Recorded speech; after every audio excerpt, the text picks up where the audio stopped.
নমস্কার বন্ধুরা, আজকে সিংহ রাশির সঙ্গে সিংহ রাশির বিয়ে হলে কি হয় এই নিয়ে আমি বিস্তারিতভাবে একটা ভিডিও আপনাদের সঙ্গে শেয়ার করতে চলেছি। যদি ভিডিওটি আপনাদের ভালো লাগে তবে লাইক, শেয়ার, সাবস্ক্রাইব ও ফলো করতে কিন্তু অবশ্যই ভুলবেন না। অর্থাৎ আমি প্রথম থেকে শেষ অবধি অনেক ঘটনাই বলবো, বিস্তারিতভাবে বলবো এবং আমি উপদেশমূলক কিছু কথা আপনাদের সঙ্গে শেয়ার করব। তাই ভিডিওটি আপনারা প্রথম থেকে শেষ অবধি দেখবেন, অর্থাৎ অনেক কিছু জানতে পারবেন, বুঝতে পারবেন এবং অনেকের সাথে শেয়ার করতে পারবেন। এই বলে আমি শুরু করছি। অর্থাৎ সবাইকে আমি আমার চ্যানেলে স্বাগত জানিয়ে আজকে এই বড় ভিডিওটি আমি শুরু করছি। আজকের বিষয়টি কিন্তু অত্যন্ত গুরুত্বপূর্ণ হতে চলেছে, একটা কৌতূহলের বিষয় হতে চলেছে।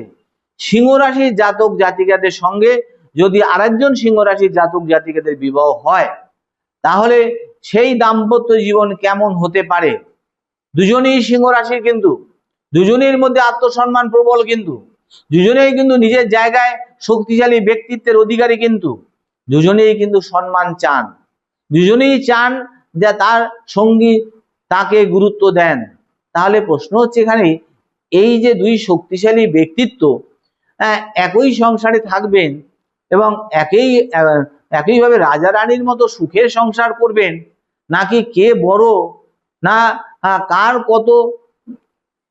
কার কথা শেষ কথা, কে আগে বেশি গুরুত্ব পাবে, এই নিয়ে কিন্তু শুরু হবে লড়াই, হতে পারে। তাই প্রেম কেমন হবে, প্রেম কেমন হবে, দাম্পত্য জীবন কেমন হবে, অর্থনৈতিক অবস্থা কেমন হবে, সন্তান কিন্তু হওয়ার পরে সম্পর্ক কেমন হবে, শ্বশুরবাড়ির সঙ্গে কেমন সম্পর্ক হবে এবং সিংহ রাশির সঙ্গে সিংহ রাশির সত্যি কি বিবাহের জুটি কিন্তু ভালো হবে। আজকের ভিডিওতে কিন্তু একেবারে বিস্তারিত আমি আলোচনা করব, কারণ শেষের দিকে আমি বলবো দুজন সিংহ রাশির সাথে সিংহ রাশির সিদ্ধান্ত নেওয়া উচিত কিনা এবং জন্মছকে কোন বিষয়গুলো বেশি গুরুত্ব দেওয়া উচিত, এই নিয়ে আমি বিস্তারিত আলোচনা করব। প্রথমেই জেনে নেওয়া যাক সিংহ রাশির নেচার, সিংহ রাশির প্রকৃতি কেমন হবে। সিংহ হলো অগ্নিতত্ত্বের রাশি এবং অধিপতি গ্রহ হচ্ছে সূর্য অর্থাৎ রবি। সিংহ রাশির সঙ্গে সাধারণত আত্মবিশ্বাস, নেতৃত্ব, মর্যাদা, সৃজনশীলতা, আত্মসম্মান, ভাইটালিটি পাওয়ার, জীবনের শক্তি, নিজের পরিচয় প্রতিষ্ঠা, মান যশ খ্যাতি, এগুলো প্রবল ইচ্ছার সঙ্গে যুক্ত থাকে এই সিংহ রাশি। সিংহ জাতক জাতিকাদের অনেক সময় দেখা যায় আমাকে সম্মান করা হোক, আমার কথাকে গুরুত্ব দেওয়া হোক, আমার পার্টনার আমার পাশে থাকুক। এবং যখন একজন সিংহ রাশির সঙ্গে আরেকজন সিংহ রাশির সম্পর্ক হয় তখন এই গুণগুলো দুই দিক থেকেই কিন্তু আসতে পারে। এটাই সম্পর্কের সবচেয়ে বড় শক্তি হতে পারে। আবার দেখা যাচ্ছে যে এটাও হতে পারে সবচেয়ে বড় পরীক্ষা, যে কারণ দুজনেই নেতৃত্ব দিতে পছন্দ করেন, তাহলে সংসারে নেতৃত্ব দেবে কে? দুজনেই কি নেতৃত্ব দেবে? তাহলে সমস্যা তৈরি হতেও পারে। সিংহ রাশির সাথে সিংহ রাশির প্রেমের সম্পর্ক কেমন হবে, অর্থাৎ প্রেমের ক্ষেত্রে এই জুটি অত্যন্ত আকর্ষণীয় হতে পারে। দুজনের মধ্যে যে প্রথম থেকে একটা স্ট্রং অ্যাট্রাকশন তৈরি হতে পারে। একজন আরেকজনকে কিন্তু একজনের কনফিডেন্স পছন্দ করতে পারেন, একজনের পার্সোনালিটি অন্যজনকে আকৃষ্ট করতে পারে। সিংহ রাশির মানুষ অনেক সময় এমন পার্টনার পছন্দ করেন যিনি দুর্বল নন, বরং নিজের ব্যক্তিত্ব নিয়ে সে দাঁড়াতে পারে। তাই একজন কনফিডেন্ট সিংহ রাশির সঙ্গে আরেকজন কনফিডেন্ট সিংহকে দেখতে সে কিন্তু ভালোবাসেন। তাই এই মানুষটির মধ্যে কি আজ আলাদা একটা ব্যাপার আছে। কি আছে? প্রেমের সম্পর্কের গুরুত্বে এক্সাইটমেন্ট, অ্যাট্রাকশন এবং একে অপরকে নিয়ে গর্ব, এসব খুব শক্তিশালী কিন্তু হতে পারে। তাই দুজনেই একে অপরকে স্পেশাল ফিল করতে পারলে এই সম্পর্ক কিন্তু অত্যন্ত সুন্দর হতে পারে। তাই রোমান্টিক জীবন কেমন হবে? সিংহের সাথে সিংহের জুটির প্রেম সাধারণত একঘেয়েমি কম থাকতে পারে। দুজনে চাইতে পারেন সম্পর্কটা কিন্তু মেমোরেবল হোক, স্মরণীয় হোক, বিশেষ দিন পালন করা, উপহার দেওয়া, ঘুরতে যাওয়া, একসঙ্গে সোশ্যাল গ্যাদারিং এ যাওয়া, সঙ্গীকে নিয়ে গর্ব করা, এক ধরনের বিষয় সম্পর্কে আরেকজনের কে মজবুত করে তোলা। তবে এখানে একটা গুরুত্বপূর্ণ বিষয় হচ্ছে কি, তবে এখানে যে সিংহ রাশির সঙ্গে সিংহ রাশির মানুষ প্রশংসা কিন্তু পছন্দ করতে পারেন। তাই একজন যদি অন্যজনকে সবসময় ক্রিটিসাইজ করেন, সমালোচনা করেন, তাহলে সম্পর্কের মধ্যে দূরত্ব তৈরি হতে পারে। কিন্তু যদি দুজনেই বলেন তুমি এটা খুব ভালো কাজ করেছো, তো আমি তোমাকে নিয়ে গর্বিত, তুমি আমার কাছে অনেক গুরুত্বপূর্ণ জানো, তাহলে সম্পর্ক কিন্তু বেশি আরো ভালো হতে পারে। দাম্পত্য জীবনের সবচেয়ে বড় শক্তি কি? সিংহ রাশির সঙ্গে সিংহ রাশির দাম্পত্য জীবনের বড় শক্তি হতে পারে কি? লয়্যালটি আর প্রোটেকশন। দুজনে যদি সত্যিকারের কমিটেড হন, তাহলে একে অপরের পাশে দাঁড়ানোর মতো মানসিকতা তাদের মধ্যে শক্ত হতে পারে। বাইরের মানুষ যতই সমস্যা তৈরি করুক না কেন, তাহলে দুজন যদি একে অপরকে যদি রেসপেক্ট করেন, তাহলে সম্পর্ক ভাঙার কোনো জায়গাই থাকবে না। একজন পার্টনারের সমস্যা অন্যজনের যদি পাশে এসে দাঁড়ান, তাহলে কিন্তু সমস্যা তৈরি হবে না। তাই এই যে প্রোটেক্টিভ নেচার দাম্পত্যকে অনেকটা শক্তিশালী করে তুলতে পারে। কিন্তু তাহলে সমস্যাটা কোথায়? সমস্যা সবচেয়ে গুরুত্বপূর্ণ হচ্ছে দুজন সিংহের সঙ্গে কিন্তু ইগো ক্ল্যাশ হতে পারে। অর্থাৎ আমি এখানে ইগো বলতে খারাপ অর্থে বলছি না, কিন্তু আত্মসম্মান, নিজের গুরুত্বের অনুভূতি, এটাই সিংহের বড় বৈশিষ্ট্য। আমি যেটা জানি এটাই ঠিক, এটাই আমি করব, এটা ছাড়া হতে পারে না। এই যে একটা ব্যাপার, ইগো লড়াই, এরা দুজনে কিন্তু আত্মসম্মানের জন্য একসঙ্গে কাজ করে। তাই ছোট একটা বিষয় বড় হতে পারে। ধরুন স্বামী বলেন আমার এই কথাটা ঠিক, স্ত্রী বলেন না আমার এই কথাটা ঠিক। তা স্বামী বলবেন আমি কেন আগে সরি বলবো, স্ত্রী বলবেন আমি বা কেনই আগে বলবো, ব্যাস সমস্যা একটা গুরুত্বপূর্ণ আকার ধারণ করলো। ঝগড়ার সময় কি হতে পারে? সিংহ কিন্তু একটা ঝগড়া হলে দুজনেই দুজনের অবস্থান কিন্তু অনড় থাকবেন, কেউ কারোর অবস্থান থেকে নড়বেন না, তাহলে সমস্যা দীর্ঘায়িত হতে পারে। কারণ কেউ মনে মনে ভাবতে চান না যে আমি হেরে গেলাম।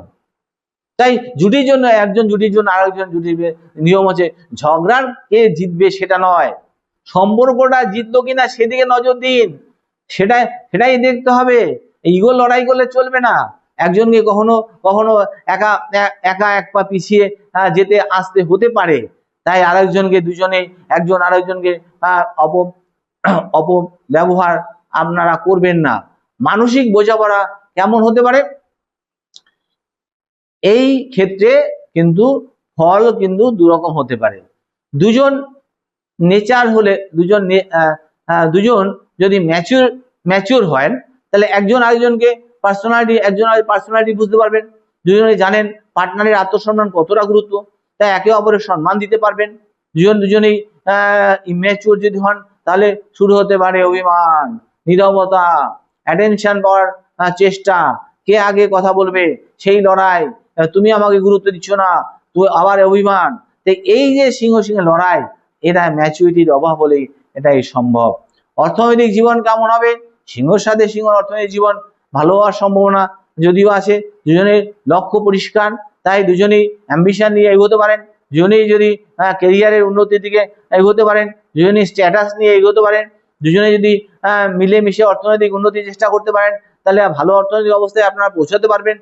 কিন্তু সমস্যা হলে যে লাইফস্টাইল, স্পেন্ডিং, ভালো গাড়ি কিনবো, ভালো পোশাক কিনবো, ভালো বাড়ি কিনবো, ভালো লাইফস্টাইল করব, ঘুরতে যাব, ভ্রমণ করতে যাব, সামাজিক মর্যাদা বজায় রাখবো, এসবের প্রতি আকর্ষণ দুজনেই মিলে যদি খরচ বাড়িয়ে দেন, তাহলে দাম্পত্যের জন্য যে যে গোল্ডেন সময় রুল ইনকাম সেটা বাড়বে, কিন্তু সেভিংস তো আর করা হলো না।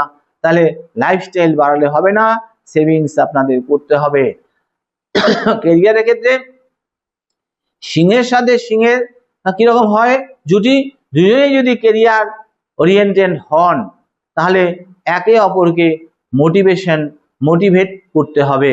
স্বামী বলবেন তুমি এটা পারবেই পারবে, স্ত্রী বলে না তুমিও পারবে, তাহলে দুজন একে অপরের সামনে এগিয়ে যাবে এবং এই প্রমোশন বলো, একজন আনন্দকে আনন্দ দেবেন, একজন আনন্দের কাজে সাহায্য করবেন, তাহলে ব্যবসা করলে ব্যবসায় সাপোর্ট আসবে, তাহলে কম্পিটিশনের সময় আপনারা টিকে যাবেন। স্বামী বেশি সফল হবেন না স্ত্রী সফল হবেন, এটা এই জন্য মতো কম্পিটিশন তারা করবেন না, তাহলে সম্পর্ক দুর্বল হওয়ার জায়গায় থাকবে না, তাহলে ব্যর্থতা এখানে আসবেই না। এবার ব্যবসায় পার্টনারের ক্ষেত্রে সিংহ রাশি জাতক জাতিকাদের ক্ষেত্রে কি হতে পারে, অর্থাৎ ফাইনাল ডিসিশন কে নেবে। দুজন যদি বস হয়ে যান তাহলে কনফ্লিক্ট হতে পারে, তাই ব্যবসা করলে আগে থেকেই দায়িত্ব ভাগ করে নিন। একজন ফাইন্যান্স দেখবেন, একজন অপারেশন করবেন, একজন মার্কেটিং করবেন, একজন ক্লায়েন্ট হ্যান্ডলিং করবেন, একজন বড় সিদ্ধান্ত নেবেন, একজন সিস্টেমটা দেখবেন। শ্বশুরবাড়ি আর দুই পরিবারের মধ্যে সম্পর্ক কিরকম হতে পারে, সিংহ রাশির মানুষ নিজের পরিবারকে গুরুত্ব দিতে পারেন, তাই বিয়ের পর যদি স্বামী বলেন যে আমার বাবা মায়ের কথা আগে, স্ত্রী বলেন তা আমার বাবা মায়ের কথা আগে, তাহলে সমস্যা তৈরি হতে পারে। তাহলে এখানে সবচেয়ে ভালো হচ্ছে যে আমার পরিবার বনাম তোমার পরিবার বনাম এগুলো না হয়ে আমাদের পরিবার যদি বলা হয়, সেক্ষেত্রে সমস্যা কিন্তু কোনো আর থাকবে না। তাই নিজের দাম্পত্যের সুখের জন্য নিজেদেরই কিন্তু একে অপরকে হাত বাড়িয়ে দেওয়া উচিত। সন্তান হওয়ার পর সম্পর্ক কিরকম হতে পারে, সন্তান হওয়ার পর সিংহ রাশির দাম্পত্যের মধ্যে প্রোটেক্টিভ নেচার আরো বাড়তে পারে। দুজনেই সন্তানের ভবিষ্যৎ নিয়ে যে অ্যাম্বিশন করতে পারেন, সন্তানকে ভালো শিক্ষা দিতে চান দুজনেই, সন্তানকে এগিয়ে নিয়ে দিতে চান দুজনেই। তবে একটা বিষয় মনে রাখতে হবে, খেয়াল রাখবেন যে সন্তানের উপর নিজেদের অ্যাম্বিশন চাপিয়ে দেওয়া যাবে না। আমার সন্তান সন্তানকে এই কাজ করতেই হবে, আমার সন্তান আমার ভালো হতেই হবে, এই ধরনের প্রেশার দিয়ে সন্তানের উপর ফেলতে পারেন, তাহলে সন্তানকে গাইড করবেন, নিজের পার্সোনালিটি বা সম্মান ওর উপর চাপিয়ে দেবেন না।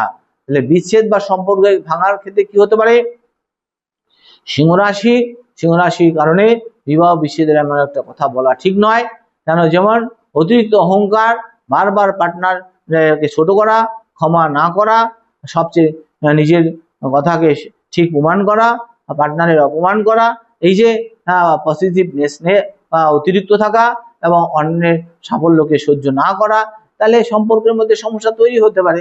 তো এই বিষয়গুলোর দিকে একটু নজর দেবেন, তাহলে সম্পর্ক টিকে যাবে। সিংহ রাশির সঙ্গে সিংহ রাশির সবচেয়ে বড় মন্ত্র কি, একে অপরকে সম্মান দেবেন, প্রশংসা করবেন, বিপর্যয় বিশ্বাস করবেন এবং ক্ষমা করতে শিখবেন এবং একজন আরেকজনকে আনন্দ দেবেন এবং প্রকাশ্যে পার্টনারকে অপমান করবেন না। আমি থেকে আমরা এইরকম মানসিকতা আসবেন।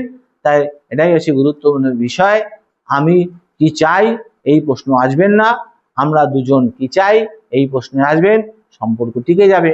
সিংহ রাশির ভালো দিক, দুজনের মধ্যে স্ট্রং অ্যাট্রাকশন থাকতে পারে, দুজনের মধ্যে কিন্তু প্রোটেকশন থাকতে পারে এবং একে অপরকে কেরিয়ার তৈরি করতে পারেন এবং সম্পর্কের মধ্যে প্যাশন থাকতে পারে এবং সোশ্যাল লাইফ ভালো হতে পারে এবং একসঙ্গে বড় স্বপ্ন দেখতে পারেন এবং পরিবার সন্তানের নিয়ে কিন্তু সিরিয়াস হতে পারেন।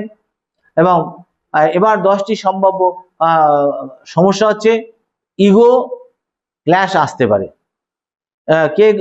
কে বেশি গুরুত্বপূর্ণ এই প্রশ্ন আসতে পারে, সরি কে আগে বলবো এই প্রশ্ন আসতে পারে, অতিরিক্ত অ্যাটেনশন দিতে পারেন, কিন্তু একে অপরের সাফল্য নিয়ে তুলনা করবেন না, অর্থের লাইফস্টাইল কিন্তু স্পেন্ডিং হতে পারে, তাহলে সিদ্ধান্ত নিতে মতবিরোধ হতে পারে, রাগের সময় ইগো আসতে পারে, রাগের সময় সঠিক কথা বলবেন, ক্ষমা করতে দেরি করবেন না, তাহলে আবার আমার কথাই শেষ কথা, এই ধরনের মানসিকতা থেকে দূরে থাকবেন।